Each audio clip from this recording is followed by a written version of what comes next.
Today on episode number 621 of the School of Podcasting, are you thinking of doing a daily show?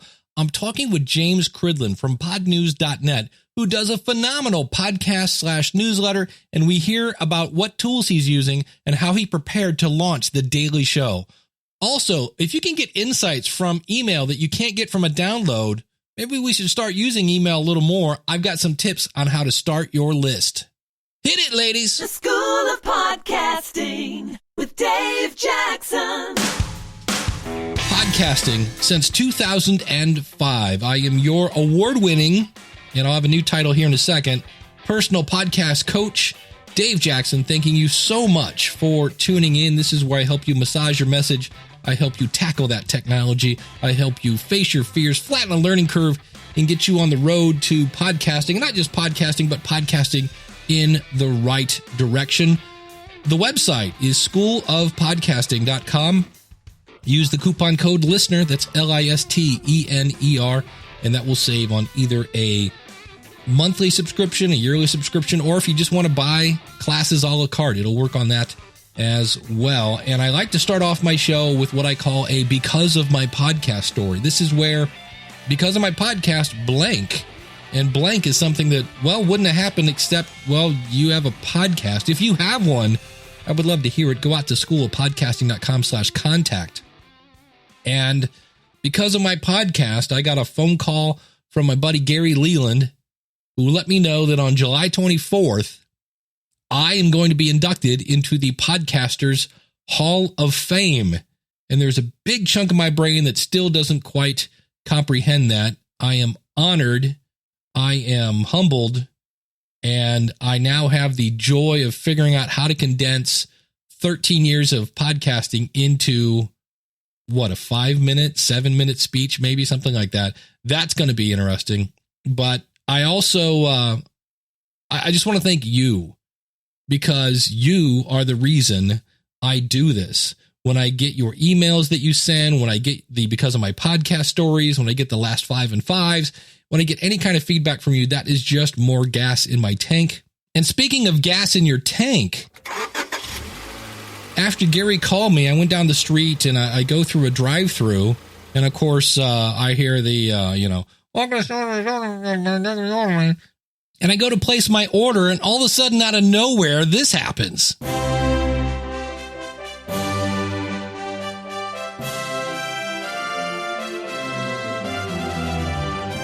And I'm like,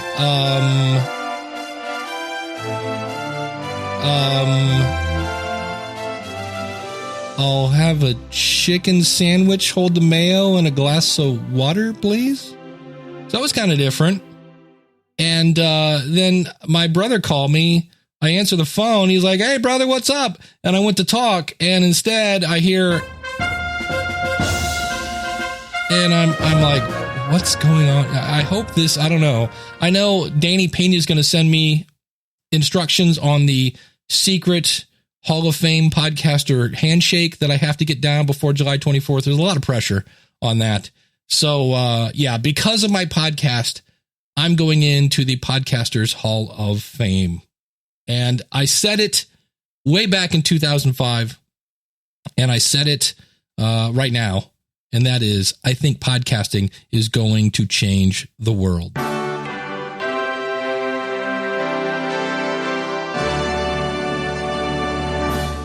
Before we get to my interview with James Cridland from podnews.net, I had a conversation with Mark Johansson from podcastgeargroup.org. If you love gear, that is a open Facebook group. Again, check it out, podcastgeargroup.org. And he said, "Dave, I heard you mention your affiliate program for the School of Podcasting. Is that something new?" And the answer is no, it's not new. SOP 184. Today we're talking about how I will sponsor your podcast. And so as a person who podcasts, you might have other people going, "Hey, how do I start a podcast?" Well, you could just say, "Hey, go to schoolofpodcasting.com/me," and we can make your name there. I assign an affiliate link to that. You get to go in and get your own link. And there's graphics to use and things like that. And if somebody signs up, you earn a commission, 20%. And that 20% is for every month, or if it's yearly, it's great. But every month they stay subscribed, And again, for more information, go to schoolofpodcasting.com/affiliates. If you've ever thought of starting a podcast and thought, there's already another podcast on this, well, that's one of the reasons I'm bringing on James Cridland from podnews.net. He's a really nice guy. You'll hear me introduce him in just a second, but this is a guy that brought something different. He'll explain what it is here in just a second. And it really just came in and everybody's like, whoa. So here again, I point this out. If you're thinking, who's going to listen to me? There's already a podcast about that. You might come in and people go, whoa. So joining me all the way across the pond from Australia, James is a radio futurologist. I had to practice to say that. He's also a writer, a consultant, a public speaker on the future of radio. He's a managing editor of podnews.net, a daily podcast newsletter. You also, because in your spare time, you run media.info, which is a media information website, in addition to being a director of the Canadian local radio broadcaster, which is Vista Radio. Other fun things as I went, your bio is really long. You're one of the organizers of, that's all right. It's good. That's why you're here. One of the organizers of Next Radio. That's a UK radio ideas conference, which is in September. And you've also served as a judge for a number of places. But the one that I was like, hey, I know that one is the Webby Awards, which is kind of cool. The Webby Awards. Yeah, so, I won 2 of those. Yeah. Well, there you go. So, James, thanks for coming on the show. It's a great pleasure, Dave. It's great to be here. The one reason I brought you on here is there have been other websites that have, featured news on podcasting and things of that nature. Many of them are my friends, and you appeared out of what appeared to be nowhere, at least from my chair, and just stomped on everybody. And we're like, wow, how is this guy? Nothing gets by you, and you get all sorts of really cool news. So what's your trick? Do you have just like a Feedly account with 8 million feeds in it, or Well, that's certainly one of the ways. Yeah. So, I've been running podnews.net for the last, since the end of May of last year. And one of the reasons that I started doing it was really that I saw a few podcast news titles, but to me, a lot of that was focused on the US. And there's nothing wrong with the US. It's a lovely place. But there is podcasting going on elsewhere, as well. And certainly, I've been involved in podcasting in the UK. You can tell that I'm a Brit, not an Aussie. But in the UK, I was involved back in 2005, before podcasting even got into iTunes. I was helping the radio station that I was working for there do podcasting. I've been involved with a lot of different stations, in the meantime, after that. And I felt that there was a story to be told from across the world, and not just the US, but also having a look at podcasting in Canada, in the UK, here in Australia and various other places. So I felt very strongly that, there was something there that was a global thing about podcasting, and something which I felt that I could do every single day, rather than bringing something out every week, because, things change quite fast in this industry. So, I've been running a newsletter around radio for a long, long time. I've been running one for the last 7 or 8 years. So I thought, well, why not do one on podcasting? And it's become bigger and bigger, which is a lovely thing. And it's been a really interesting journey so far. What did you do to kind of promote it? Because it just seemed like all of a sudden you were just there. And I'm not sure. I was trying to think about that today. Like, how did I discover him? It was just like, I think somebody must have linked to you or something like that. Did you do any kind of special, launch? Not really. I mean, one of the things that I wanted to do when I started doing it was, firstly, I wanted to work out whether or not I could actually do it. I do a lot of different jobs, a lot of different roles. I work for some interesting organizations across the world. And quite often I'm spending my time in airplanes and things like that. And I thought, am I going to be able to put something together which is a daily podcast newsletter? And it's a podcast, by the way, as well. Am I going to be able to do that? Am I going to be able to spend the time? And what can I do to make sure that I can always fit the thing in? Because if there's one thing I've learnt, whether it's through my radio career or through my online career, is that consistency always wins out. And so really, I just started experimenting. I started with a very much a minimum product to see what I could do. And so, one of the things that I learned very early on is, the newsletter that I do around radio goes to about 3,500 people. So I thought, well, that's a good start. Let's push it a bit in there. Let's push it a bit on some of the websites that I run. But really, I'm a big believer in making sure that the consistency is right and that people start talking about it. And hopefully that's been a success so far. Yeah. Did you do a bunch of like test shows to figure out exactly how much time it was going to take to create the podcast? Yeah, I mean, quite a lot of it. So the podcast actually came about 4 or 5 months after I started doing the newsletter. So the newsletter was a lot of testing, a lot of working out what's the best time. So it actually goes out at 9 o'clock in the evening here in Australia, which is a perfect time, actually, because what that allows me to do is it allows me to put it together during the day. Because, hooray, the Americans are asleep during my day.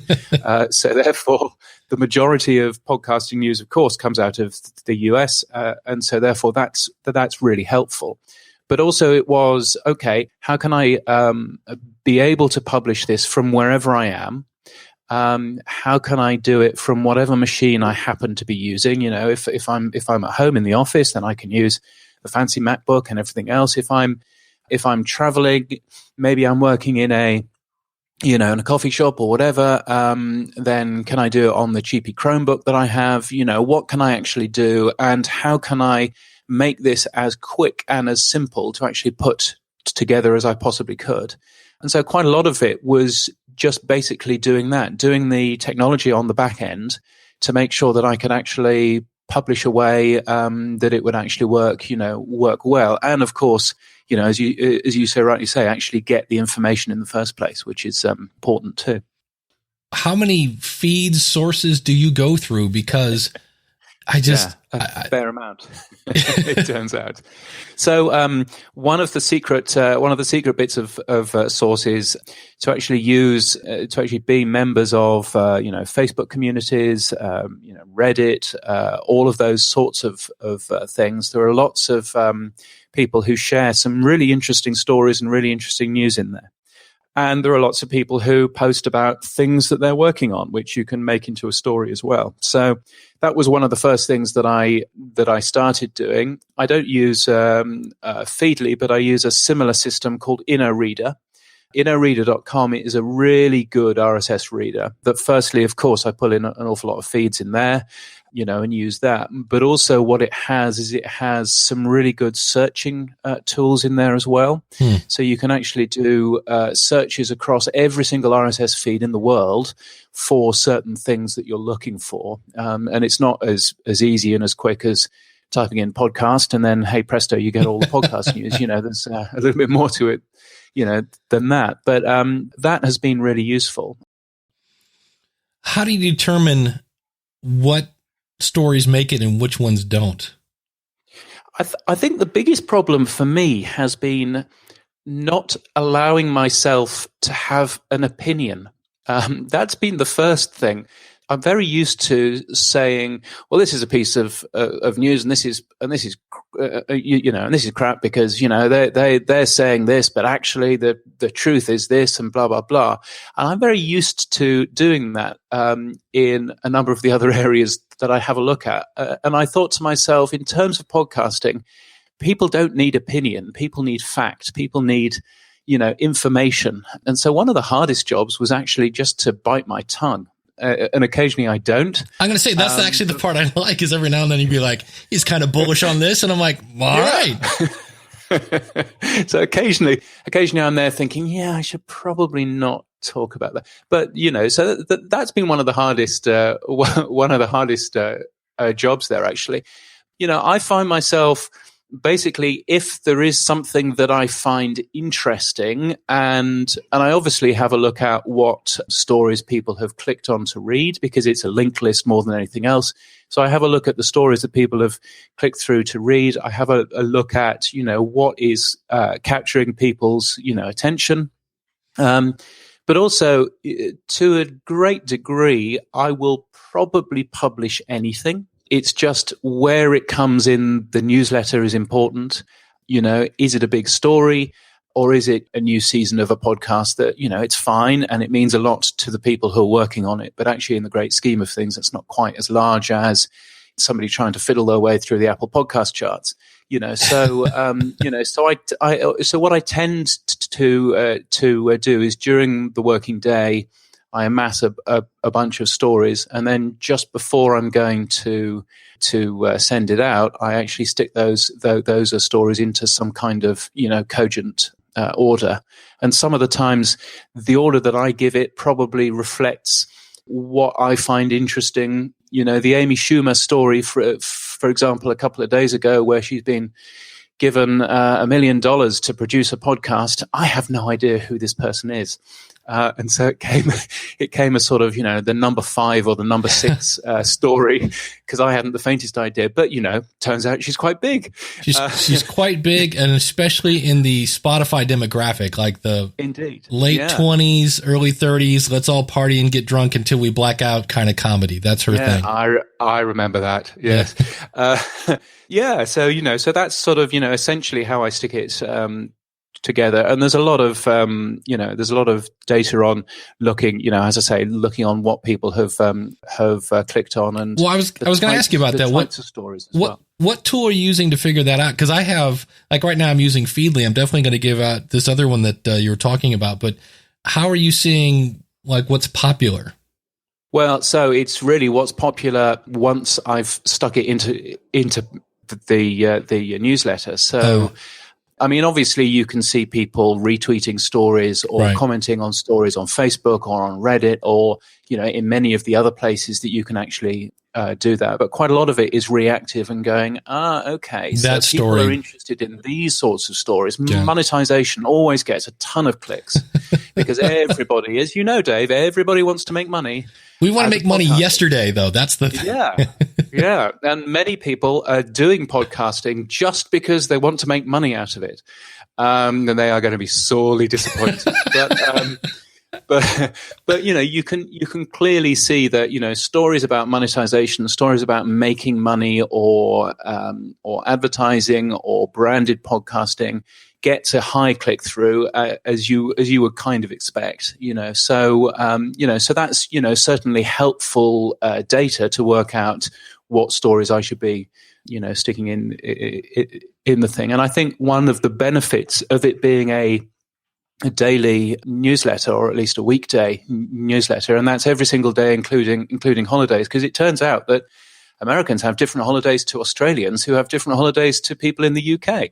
So, it is every single weekday. But the interesting thing about that is that that means that actually you can put a lot of stories in there because there's a lot of days of the week, it turns out. I realize news is time sensitive, but are you batch recording any of these? No. So the closest I get to doing that is when I'm traveling and I've got a 1.5 hour layover in some airport in the middle of, Tokyo or somewhere. And, and it happens to be 8:00 in the morning, Australia time.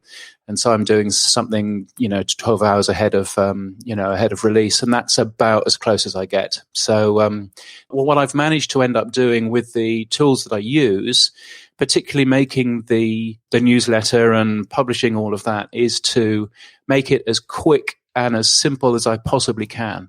You copy and paste the text into the content management system. It's not really a content management system. I haven't actually built one yet. But you copy and paste the text into that. You press one button and it goes into the emails. There's a lot of tools that I built myself to really cut down the timing that I possibly could in order to actually make sure that if I have to put together a issue in half an hour, then I can actually do that. But most of the time I'm spending rather longer on it.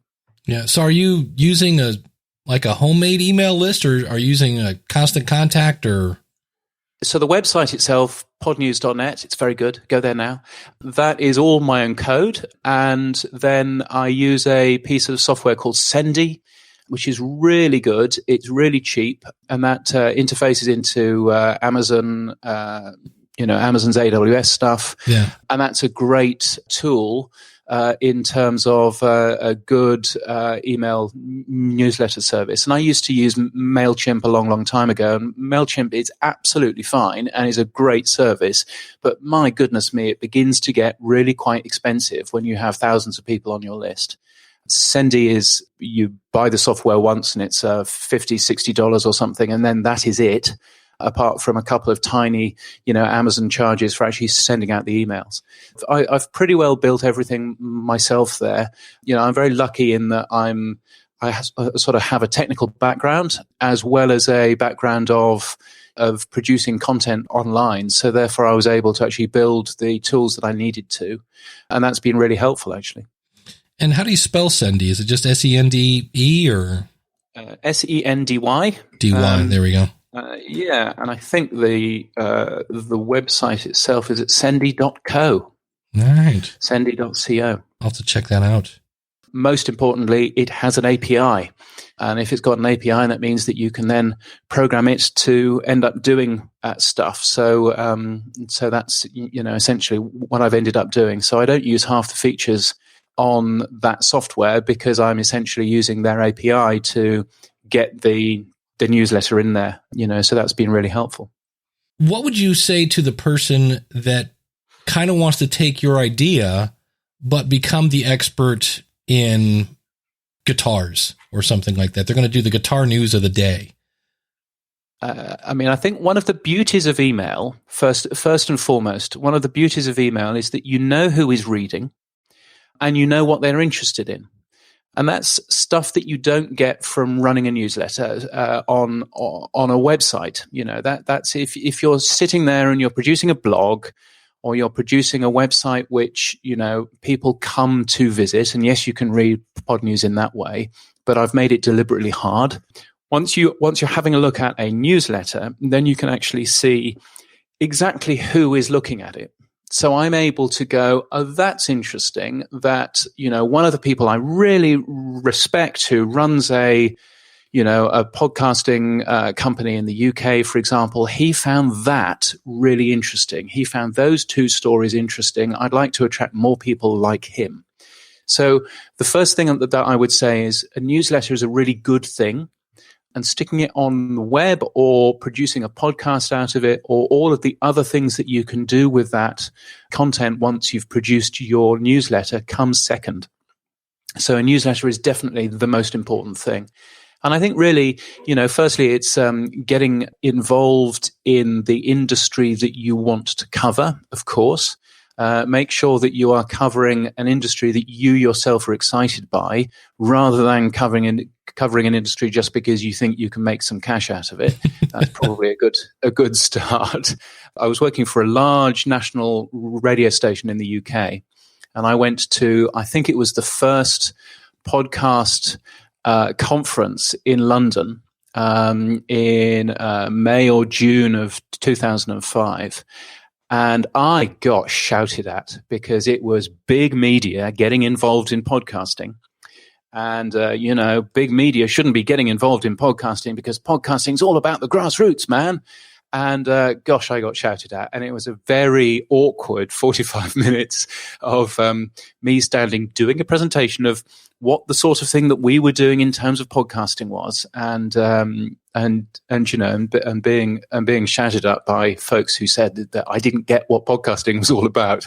So I've been involved in podcasting and around podcasting for years and years. So I've found it really interesting, actually, being able to completely immerse myself in it and completely understand what podcasting is all about, both from the sides of large broadcasters and from the sides of, passion project people and from those people who are doing it, for a living as you are and as many other people are, and I think that's been, a really interesting side. So, if you are going to get involved in newsletters or news about a certain industry, please be interested in that industry. That's usually a good start. Well, I want to ask you a couple of things just because you do have such a great perspective. You have that global knowledge. What do you think Like, is radio just wetting their pants right now? Or what's the general consensus in the radio world when they hear the word podcasting? Well, you can look at it two ways. So one way is you can say, and let's have a look at the UK, because I happen to know that the figures from the UK off the top of my head, 11% of people, so 1 in 10, listen to podcasts every single week in the UK. 90% of people, 9 out of 10, listen to the radio every single week. So is radio wetting their pants? No. Radio is perfectly happy, probably a little complacent in terms of the amount of people who are still coming to the radio, who are still enjoying what the radio stations, stick out and everything else. Are radio stations curious about podcasting? Yeah, absolutely. So you will have seen a much vaunted podcasting pavilion at the NAB show in Las Vegas earlier on in the year, because there is a general feeling that quite a lot of broadcasters don't quite understand the world of podcasting, don't understand what benefits it can actually bring them. And so, the NAB thought that it would be a bright thing to end up doing, to put together great podcasters and great podcasting companies to talk to broadcasters and to help them understand what podcasting is all about. And it seems to me now that there are the haves and the have-nots in this world. The ABC in Australia, for example, the BBC in the UK, WNYC, WBUR, all of those folks understand what podcasting is all about. And they're making stuff predominantly for podcast that they might also broadcast on the air. You then have a look at the majority of commercial broadcasters, and being fair, the majority of broadcasters that produce music shows rather than speech shows. So speech is not their speciality. They are looking at podcasts as a way of repurposing their radio stuff. And to an extent that works, but actually they're missing out so much by doing that and not focusing on, what they could be doing in terms of podcasts and, what they could be doing just in terms of the great content that they probably have on the air anyway. And, taking a 4-hour show and making a 4-hour podcast out of that is not going to be the world's most exciting thing. And, if you're a commercial broadcaster, of course, one of the first questions that you ask is, how do I make money out of this? And if the answer is not an obvious one, then people won't actually do anything, so you need to understand that sort of side as well. What were your thoughts when because you were the person that I found out about the people that were paying money to, I think it was like $5,000 to go up the charts of Apple charts. When you hear stuff like that, what are your thoughts? I mean, I've got a sort of a wider thought around Apple, actually, which is that, yes, there are companies who are now helping you to rise to the top of the Apple podcast charts, because the Apple podcast charts, as we know, aren't charts. They are trending lists of new subscribers to a podcast. That's all they are. And so some of these companies think, well, it's important for a new podcast to be at the top of the chart. So what are we going to do there? And they are charging, it's $15,000. If you want to stay in the top 10 of the iTunes chart, it's $15,000 a month, which is a really good way, from my point of view, of Apple looking at your podcast and then banning it from iTunes because you've been gaming the system. That's an expensive way of getting your podcast banned. So I wouldn't necessarily do that. But I think, the wider thing is, why do we care so much about the Apple podcast charts when throughout the world, 80% of people have Android phones, not Apple phones? Even when you have a look at Apple, yes, the Apple Podcasts app is an important app, but there are lots of other important apps as well. Overcast, Pocket Casts, Castro, all of these types of services that don't use any of those lists. Why are we so keen just to focus on Apple? And also, isn't it a little bit risky to be putting all of our eggs in the Apple basket? And, for those who don't know, if you are using any other podcast app, with only a couple of exceptions, any other podcast app is using Apple's iTunes information as well. So this all seems a little bit risky to me. And I think, Marco Arment, who I disagree with on many things, he was saying when it comes to Overcast, which is his app, he was saying, it is really important that Overcast exists and that Castro exists and that other apps exist, because otherwise we're just turning podcasting into something which is only, in one place, and only one company is actually looking after it. And that's a bit of a worry. I think Dan Meisner from Pacific Content was right yesterday when he was saying we should be focusing not on people who are using Apple and are consuming podcasts already. We should be focusing on the people who aren't consuming podcasts, because that's the low-hanging fruit that we can actually, really make great benefit out of if we're getting more people overall to listen to podcasts. And I think that's a great point. Yeah, I can take somebody who listens to podcast B and move them to podcast A, but the actual overall listener has not. We've got them to change the channel. Completely agree. I mean, there was a piece of research done in the US from, and they were asking radio listeners, so radio superfans, and they were asking them, why don't you listen to podcasts? And 20% said, well, we don't really understand how podcasts work. But 64% said, we don't understand why we'd want to. And we seem to, I think, in the podcast world, focus on the 20% because it's really easy for us to show somebody, look, there's the app.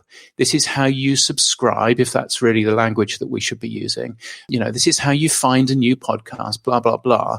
And what we're not doing is we're not focusing on the 64% of people that have no idea why they should be bothered with this in the first place. That's the important thing. And I think once we promote the wonderful things that you can get as a podcast, rather than talk about apps and RSS feeds and subscriptions and all of that kind of stuff, then we will really, really grow. Many moons ago, I worked for a copier company, and I had a very old, wise head of the company that was in sales, and he used to call it the FAB approach: features, advantages, and benefits. And he goes, and I would go in and I would talk about microtoner and all this other, the techie parts, because I was the technician. Microtoner. Yeah, exactly. And exactly. The customers are like, ooh, sign me up for some microtoner. But if I walked in and said, this will make copies twice as fast and they'll be double-sided and you'll save money because you won't be using as much paper and it doesn't jam as much and blah, blah, blah. He goes, you sell the benefits. That's the sizzle. He goes, this feature stuff. He goes, I'm proud that you know all that stuff, but nobody's going to buy that. You got to sell the benefits. And I'm with you on that. I think if people knew, you can find shows on pig racing and chameleon breeding and, all these other super niche things that, I used to write radio ads a long, long time ago. And the way that you would write a good radio ad is you would go into the client and you would say, what problem are you fixing for your customers? And if they were unable to actually talk about the problems that their customers had, then that was really hard. I ended up walking into a waterbed store. And I said, why should people come and buy a waterbed from your store? And he said, because you can get a waterbed for £1,200. And I said, I have no idea how much a waterbed is. Is that a good price or is that not a good price? And he looked at me as if I had just landed from a different planet. And I then said, why would I want a waterbed anyway? And this whole concept of what the benefit of the product is something which is actually as you so rightly say, not something which is weirdly top of mind when we're talking to people. And I think, just focusing on, there was a little sort of conference that I went to last week, and one of the people from the ABC in Australia actually was standing there saying, if you have an idea of, maybe you might have an idea of a podcast where it's for people who go bird spotting and it's also for people who like beer. So why don't you call it Beer and Birds? And wouldn't this be a nice idea for a new podcast? And I looked on iTunes, and there are 9 podcasts which have some resemblance to both drinking beer and also bird spotting or nature. And I just thought to myself, how random is that literally anything that you are interested in, there is a podcast already there for you. How exciting is that? More podcasts have been made now than movies.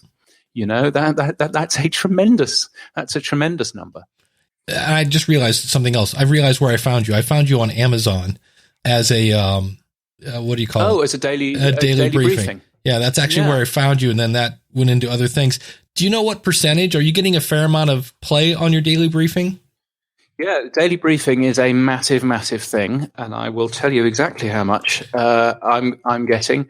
From memory, because I can't instantly find it, but from memory, I found that we were getting somewhere in the region of 24%, I think, of all our traffic. Of all of the downloads. Now, 23% it was when I last had a look, and that was in March. So 50% came from Apple Podcasts, 23% came from Amazon Alexa. And then the next biggest was Overcast at 11%. And, I think that daily briefing is a really interesting thing. The podcast that I make for technical reasons is always less than 2 minutes. Thank you, Google, for telling me that I couldn't have more than 2 minutes in a skill. But actually, that's been really helpful because that means that the podcast is super concise, super quick. And, daily briefings really drive an awful lot of traffic. But nobody is going to have, a podcast of an hour and a half in their daily briefing list. That just simply isn't going to work. Yeah, so, if you've got a really short podcast, then great, go for it. Yeah, there are people that are doing that, and it's really annoying because I'll like, oh, cool. And then I'll add it. And what happens is it'll come on, and I'll say, what's her name? And I'll go skip, meaning go to the next thing in my briefing, and it goes to their next episode. And I'm like, oh, somebody doesn't know what a daily briefing is.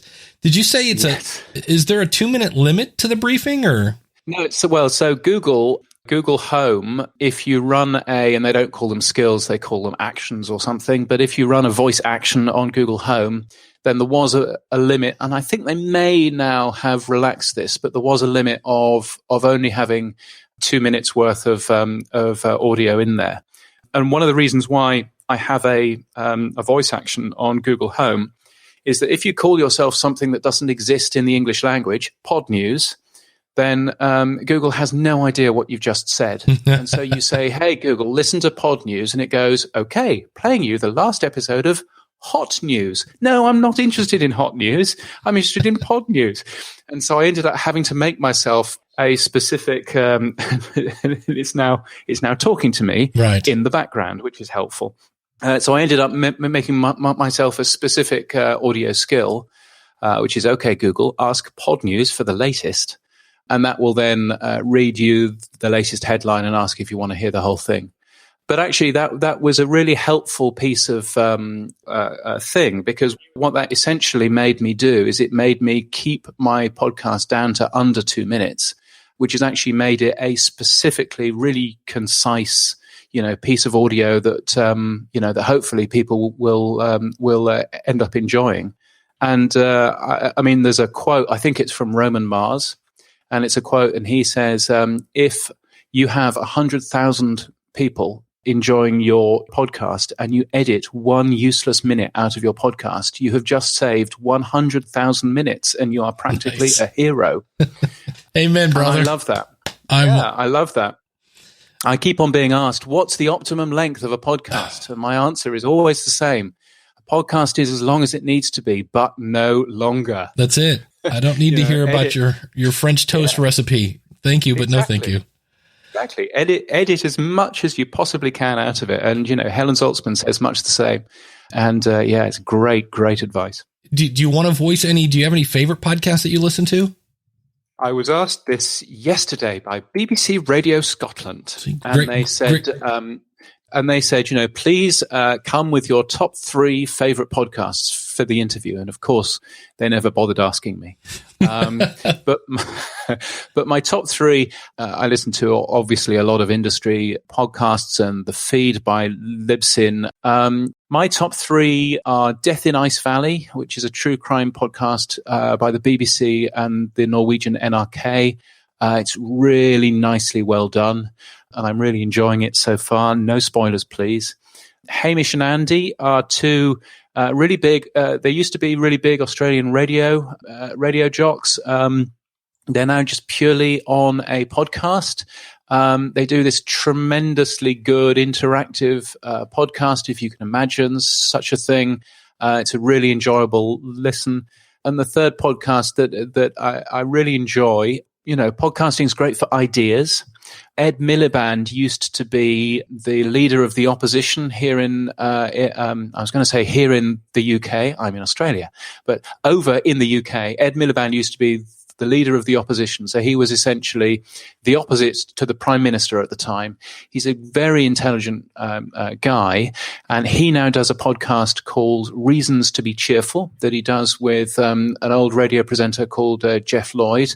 Old radio presenter meaning he's been a radio presenter for a long time, not that he's old. And it has loads of interesting ideas about everything from, whether a basic minimum wage is a good idea to what policies should be on housing and public transport. There are comedians in there. There are real experts in there. It's a great listen. So, and I think it's one of the things that podcasting is really good at. You would never get that on the radio here. You would never get that on, anything other than a podcast where you can reach people who are really interested in those particular areas. So, Reasons to be Cheerful would be one of my top three. Well, James Cridland, you can find him at media.info. I love podnews.net. Find that. Yes, podnews.net is the one to go to. Podnews.net. And if you're interested in the whole radio stuff that I've been talking about, then you can get a newsletter, which is a weekly one there as well, which is available at james.crid.land. There you go. James.crid.land. James, thank you for coming on the show, buddy. Thank you so much, Dave. And there you have it, James Cridland. Find him at podnews.net. Couple great things from that interview. Number one, consistency always wins out. I thought that was a great quote. And if you're thinking of doing a podcast, how do you become the expert? You immerse yourself in your topic. I've talked about this. You need to lead. You need to eat, drink, sleep, bathe in your niche. And that's exactly what he did, because after all, if you're going to be reporting about it, you might want to, know something about it, I guess.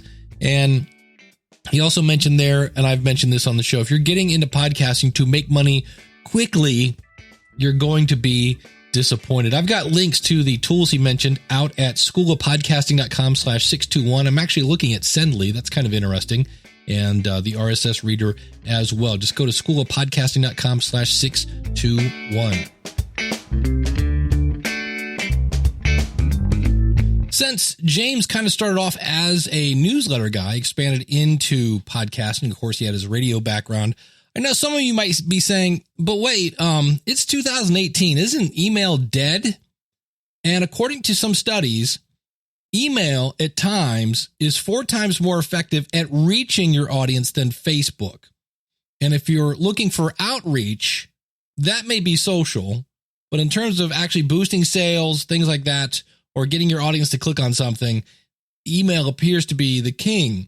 Now, an article that just came out literally like 3 days ago explains how 58% of people check their email first in the morning versus 11% for Facebook and 2% for Twitter.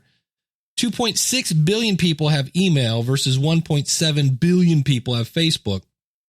And it turns out, they say, that 77% of consumers prefer email over social media for permission-based promotional messages. Now, the only problem I have with this article, and I was like, oh, this is such good information. What's the bad news? It's from Opt-in Monster. Remember, I always say, consider the source. Check your source. Now, that doesn't mean they're lying, but this is a company that helps you get email signups. So, of course, they're going to kind of say, oh, email is the king. Don't keep doing email, because if everybody quit doing email, their business would go in the toilet. But that's an interesting thing. So let's say you want to develop an email list. Now, I like my email list. I've used it in the past for polls. I've used it to run specials at the School of Podcasting. I love it because I can contact the people on the list without creating a podcast. It's just another way to contact people. And I realized that people that are on that newsletter are probably people that are diehard listeners and people that want to know everything about podcasting. So how do you get people on your email list? Well, you'll hear the phrase lead magnet. And the best lead magnet typically comes from your audience. It's a question that somebody asked, and it's probably a really good question. So it's a problem that you can help them solve. It's something that would lessen their stress or save them time or help them reach a goal. So here's some ideas for lead magnets.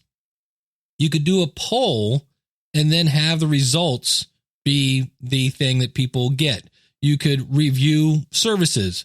I'm actually thinking of making one of those for my weekly web tools show, where it's just like, here are my top favorite plugins, because I've got hundreds of episodes over there, put them all together, and now I can get them on my email list. Any kind of question and answer, frequently asked questions, ebooks, webinars. If you've participated in a webinar, you can say, hey, if you missed it, you can see the replay. You've just got to give me your email address. Mini courses. I have one of those. If you go to schoolofpodcasting.com/baby steps, that will put you into a mini course. Checklists. So it could be, hey, if I'm a musician, here is a checklist that you should be using before every gig, something like that. Spreadsheets. Now, some people really, really hate spreadsheets. And if you're a person like me that doesn't, you might be able to make a spreadsheet. I'll give you an example of this. I make $30 a month, probably. I have a spreadsheet that people can use to track their weight loss. You could make this spreadsheet, if you knew how, in about 5 minutes. But people would rather pay me $10 for a spreadsheet that they can make in 5 minutes, and I'll take it. It's easy money. Toolkit. So if you're a person that is using certain tools for your niche, here's what I'm using to do what I do. Half the reason I had James, well, not half, but I really was dying to hear the tools that James used to do his show. Planners. Any kind of like, hey, in our industry, here's the things you should be planning for, or a guide. Here's the guide to blah, blah, blah. And you don't even need special software for this. You could use Google Docs and then save that Google Doc as a PDF. Now, this is the question that I really can't answer, and that is, well, what email service should you use? Well, I've used and still use MailChimp. It's free, and if you are in a super niche and you're never going to get huge and you don't send a lot of emails, you could probably keep using it for free for a very, very long time. I was on Aweber for years and got bright, shiny new syndrome. Heard Pat Flynn talking about ConvertKit. And here's the thing. So I switched from, I was on Aweber for probably 10 years because all I needed to do was email people, a couple autoresponders, nothing crazy. And I switched to ConvertKit. But here's the really sad story. I had downloaded all my email list as a zip file, and then you could easily upload them into ConvertKit. And so I'm downloading them, and I upload the first one, upload a second one. Haven't downloaded the School of Podcasting yet, though. And, okay, everything's working great. I download the School of Podcasting file as a zip file, go over to Aweber and go, hey, I'm closing my account. And they're like, hey, if you close your account, we're deleting everything. Are you sure you want to do this? And I'm like, yep, I'm done. Everything's great. Okay, well, we're going to whack you now. And I'm like, go ahead, whack me all you want. And I leave them and I go to unzip my School of Podcasting email list that had a couple thousand people on it. And my zip file says, this file is corrupt. And I was like, no. Yeah. So I lost thousands of email. That's why I have now maybe a couple hundred on my email list. I don't promote it a whole lot. But if you are moving, don't kill the first one until you are successfully migrated to the second one. There's a little lesson from the School of Hard Knocks, I guess. Currently, I'm on ConvertKit. I don't mind ConvertKit. It's actually pretty cool. It's got some great features. Realize the more fancy your email tool is, the more time you need to invest in really getting the most out of it. And right now I have bright, shiny bright, shiny syndrome, whatever we want to call that, with Active Campaign. I've heard a lot of really great things about Active Campaign. And that's just one of those things that I'm not going to move there until I can set apart some time to really take advantage of it. Because there are really cool things in ConvertKit. You can do landing pages and things like that. If you go to schoolofpodcasting.com/headlines, headlines are an easy way to increase your downloads. Just write better headlines for your titles, things like that. I've seen people literally triple their downloads with better headlines. And I've got a PDF.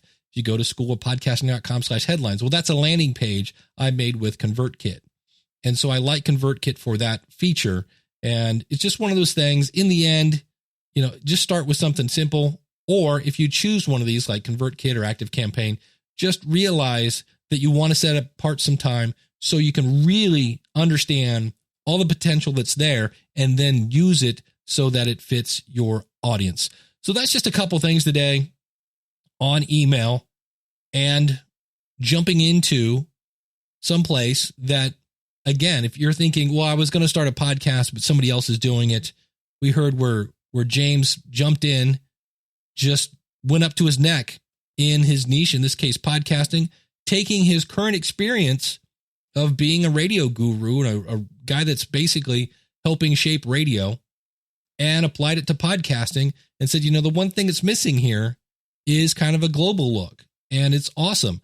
Daniel J. Lewis, a friend of mine, said he started the audacity to podcast. Why? Because there were people like myself, there were people like Cliff Ravenscraft doing podcasts about podcasting, but Daniel's like, you're still not talking about what I want to hear.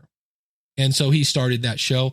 And Daniel is fine, by the way. People ask me all the time, Daniel does not have cancer. People keep asking me if he's dying. No, he's working on some things. He'll be back soon. But please know he's nobody's dead, nobody's dying, things like that. He's just working on some personal stuff. And but that's how he started that show, because people weren't saying what he wanted to say. So if you want to start a podcast and learn from a Hall of Fame podcaster, I would love to help you. Simply go out to schoolofpodcasting.com/work with me. That's schoolofpodcasting.com, work with me. And I can do everything from a podcast review. I can help you troubleshoot things if your website's gone wacky. If you want to join the School of Podcasting, if you want to join a 3-month or a 6-month mentorship, we can do that. It's all in one place. schoolofpodcasting.com/work with me. Thank you so much for listening. I do deeply appreciate that. And in the future, I know I already mentioned that I'll be reviewing a new Heil microphone. That is coming up in the future. And I'm also going to be talking about, I believe this will be next week, the importance of knowing your why. Because, man, do I have a story to talk about that. If you like what you hear, then go tell somebody. If you like what you hear, then go tell somebody. Today, I'm talking with James Cridland from Pod2's Simply go to, see, I'm doing it. I got to give a shout out to my buddy Eric K. Johnson. I'm doing multiple calls to action. Hard not to, isn't it?